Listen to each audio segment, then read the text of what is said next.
तृतीय श्रेणी के वो साधक होते हैं जिनमें 50% सत्यनिष्ठा होती है। 50% सत्यनिष्ठा होती है, वो अपने गुरु की बात भी तो सुनते हैं, लेकिन गुरु की बात सुनना बस इनके लिए काफ़ी नहीं होता। ठीक है, अब यहाँ पे मैं आपको समझाने के लिए एक और एग्जांपल लेती हूँ। आप लोग स्कूल गए हो सबके सब, ठीक है।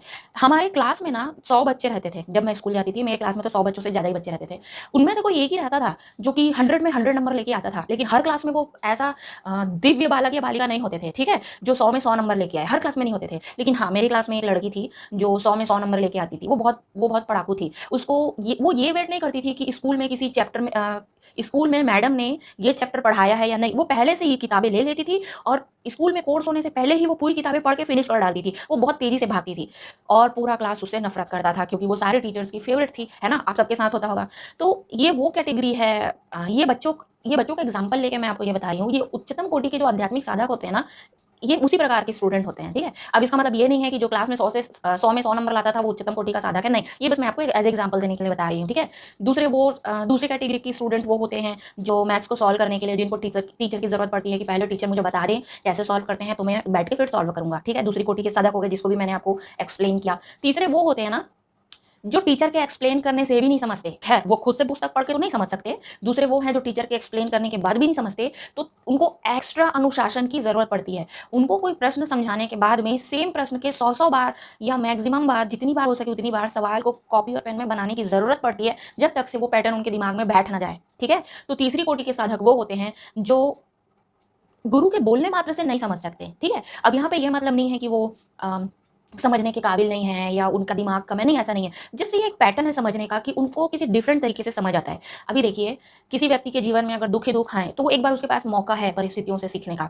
पर कई बार ऐसा होता है ना, कोई बहुत सुख सुविधा में पला होता है, वो ऐसी परिस्थितियों को देखा ही नहीं होता जिससे उसको ये समझने का मौका मिले कि उसको अपने अस्तित्व के ऊपर प्रश्न उठाने का मौका मिले, उसे अपने होने या ना होने पर प्रश्न चिन्ह लग जाए, है ना। तो इस तरीके की परिस्थितियों को वो देखा ही नहीं होता। तो ऐसे मनुष्य के लिए भी ध्यान साधना जरूरी होती है ज्ञान प्राप्त करने के लिए। ध्यान ऐसा है जो आप मन को जानोगे लेकिन शरीर को अनुशासित करने के बाद, ठीक है। इसलिए इसको कर्म योग भी बोलते हैं। तो ऐसे साधक के लिए ना ध्यान योग जरूरी होता है ताकि आप ध्यान में बैठें और आप शांत कर सके इस मन को, ताकि आप गहरी बातों को समझने के काबिल हो पाए, ठीक है। देखिए, किन किन के लिए जरूरी होता है मैं फिर से बता देती हूँ। कुछ लोग ऐसे होते हैं जिनको जीवन में बहुत सुख सुविधा प्राप्त हुई होती है लेकिन उनको आध्यात्मिक राह पर चलना है, उनको ज्ञान प्राप्त करना है, तो वो परिस्थितियों से उतना एक्यूरेटली नहीं सीख पाते हैं, तो उनके लिए ध्यान साधना होती है। दूसरे वो लोग होते हैं जिनका मन चौतरफा भागता है, जो कहीं पे केंद्रित ही नहीं होता, ठीक है, तो उनको मन को पहले केंद्रित करने के लिए भी ध्यान साधना करनी होती है। तीसरे वो लोग होते हैं जो समझने में थोड़े से कम पड़ जाते हैं, जो बातों को सुन के बस नहीं समझ सकते। अर्जुन ने कृष्ण की बातों को सुना और बस सुन के समझ लिया। अगर आपके मन में आपके गुरु के प्रति अपार श्रद्धा हो कि मेरे गुरु जो जानते हैं वही सही है, वही उसको मुझे मानना है, वही पत्थर की लकीर है, अगर अपार श्रद्धा हो आपको, अपने गुरु के ऊपर जरा सा भी संदेह ना हो, तो आप उनकी बातों को मान लोगे, आपके लिए आसान हो जाएगा। लेकिन रियलिटी में ऐसा नहीं होता। आप कॉन्स्टेंटली अपने गुरुओं के ऊपर शक करते हो। अच्छा, मैं यहाँ पे सच्चे गुरु की बात कर रही हूँ, ठीक है। तो आप खुद ही संदेह में रहते हो तो आप ये भी नहीं पहचान कर पाओगे कि आपका गुरु सच्चा है या नहीं। तो आप सत्य निष्ठा आपके अंदर वो नहीं आ पाती है अपने गुरु को लेके, ठीक है। वो भरोसा, वो समर्पण नहीं आ पाता है। तो बहुत सारे कारणों की वजह से आपके लिए ध्यान साधना इंपॉर्टेंट हो जाती है, ठीक है। वो कारण क्या क्या है वो मैंने अभी आपको बताया।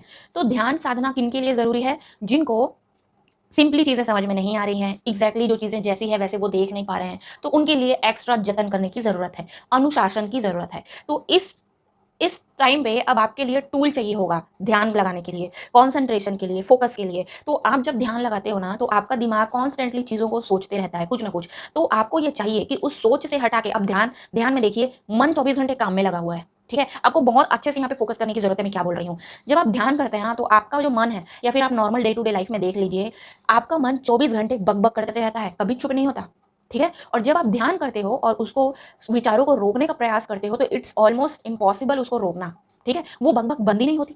तो यहाँ पे एक टूल उपयोग में किया जाता, उपयोग में लाया जाता है कि ये जो बकबक है, अब मन तो काम कर ही रहा है, 24 घंटे बकबक कर ही रहा है, तो क्यों ना इसको किसी सार्थक चीजों की तरफ काम में लगा दिया जाए, ठीक है। तो हम मन का उपयोग, ठीक है, मन को ही कंट्रोल करने के लिए करते हैं। तो ऐसे में हम टूल का उपयोग करते हैं। तो हम अपने मन में किसी गुरु मंत्र को, किसी बीज मंत्र को, ठीक है, या किसी नाम के जप को टूल की तरह उपयोग करते हैं, ताकि हम कॉन्स्टेंटली उस मंत्र का जाप करते रहें, ताकि हमारा मन उस मंत्र में हमेशा फोकस्ड रहे, लगा रहे, उसके जाप में ही ध्यान केंद्रित रहे, ताकि हम कोई और चीज ना सोच पाए, ठीक है। आप समझ रहे हो?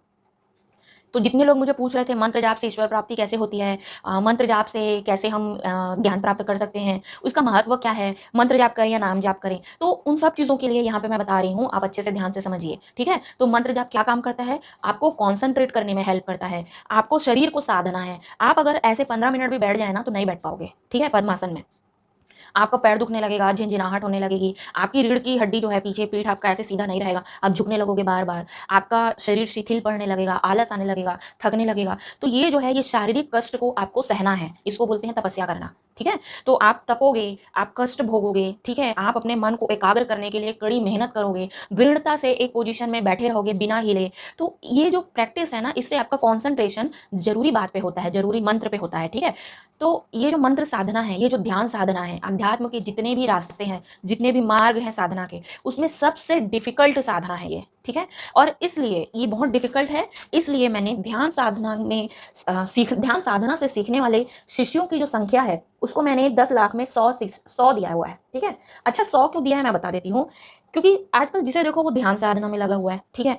लेकिन कोई ऐसा शिष्य जो सत्य निष्ठा से ध्यान साधना में लगा हुआ हो, जिसके अंदर ये तड़प हो कि मुझे सत्य तक पहुंचना हो, ऐसे कितने होंगे आप लोग बताइए। ज्यादातर लोग तो इसी चीज में फोकस कर रहे हैं कि मुझे वाइब्रेशन हुआ या नहीं, मेरा थर्ड आई ओपन हुआ या नहीं, इसका क्या मतलब है, मैं ऐसे किया तो कान में मेरा झुनझुनी हुआ तो इसका क्या मतलब है। सब लोग इसी में फोकस कर रहे हैं। तो ऐसे कितने लोग हैं जो इन चीजों में से फोकस को हटा के सत्य की तरफ ही अपना फोकस टिका के रखें।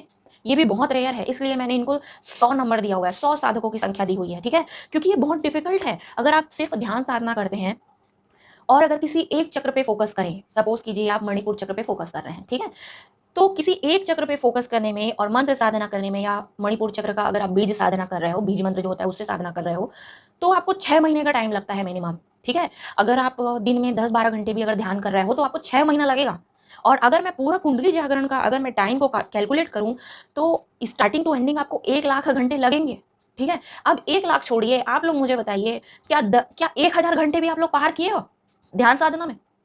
और उस 1000 घंटे, मैं उन 1000 घंटों की बात कर रही हूँ जो आप जिस समय में आपका मन शून्य हुआ था, जब आपको सांस के ऊपर भी आपका फोकस नहीं था और मंत्र के भी ऊपर आपका फोकस नहीं था, वो ध्यान का टाइम, जब आप समय भूल जाते हो, जब आप आपका आपका होना भूल जाते हो, वो शून्य की मुद्रा को मैं 1000 घंटे बोल रही हूँ। वो शून्य की मुद्रा का जो टाइम है, अगर आप ध्यान करने बैठो ना तो 2 घंटे भी बैठोगे ना तो हो सकता है कि आपको 1 सेकंड के लिए भी वो शून्य की मुद्रा प्राप्त ना हो, लेकिन उस शून्य की मुद्रा अगर आपको 30 सेकंड के लिए भी प्राप्त होती है तो उस वाले टाइम को गिनते हुए मैं 1000 घंटे की बात कर रही हूँ। कितने लोग हो आप में से जो 1000 घंटे का ध्यान किए हो, मुझे बताओ? नहीं किए होंगे। तो इस रेयरिटी जो बोलते हैं क्या, मुझे नहीं पता, रेयरनेस मुझे नहीं पता क्या बोलते हैं, आप लोग देख लो। तो ये जो यूनिकनेस है ध्यान करने की, इसके आधार पे मैंने यहाँ पे 100 साधकों की संख्या को लिखा हुआ है, क्योंकि ध्यान साधना बहुत डिफिकल्ट है, बहुत अनुशासन चाहिए इसमें, ठीक है? और ह्यूमन ऐसे होते हैं जो बिल्कुल अनुशासित नहीं होते किसी भी तरीके से। एक बार जानवर को किया जा सकता है, ह्यूमन को नहीं किया जा सकता, ठीक है? अगर आप मिलिट्री में नहीं हो तो ठीक है। चलो, तो आई थिंक आपको ये समझ आ गया होगा। यहाँ पे देखिए, मैंने यहाँ पे सत्यनिष्ठा 50% इसलिए लिखी है, ऐसा नहीं है कि 50% बाकी का 50% ये लोग बेईमान होते हैं, नहीं, ये सारी सत्यनिष्ठा है, बस इसके लेवल के आधार पे मैंने लिख दिया है। और ऐसा 50% मैंने इसलिए लिखा है कि बाकी का 50, एक्चुअली ध्यान करने से पहले थोड़ी सच्चाई तो आपको अपने अंदर में चाहिए ही, कि आप ध्यान से क्या पाना चाहते हो, किस चीज़ के खोज में आप निकल रहे हो। तो उस थोड़ी सत्यनिष्ठा को मैंने यहाँ पे 50% दिया है। फिर ध्यान करने के बाद आप जैसे जैसे ज्ञान प्राप्त करते जाते हो, जैसे जैसे सीखते जाते हो, जैसे जैसे आपको अपने मन के चालाकियों के बारे में पता चलता जाता है, अपने बंधनों के बारे में पता चलता जाता है, तो वो बाकी चीज़ों को मैं बाकी के 50% में लेके रख रही हूँ, ठीक है? तो आई होप आपको इसका जो है ये समझ आ रहा हो, ठीक है?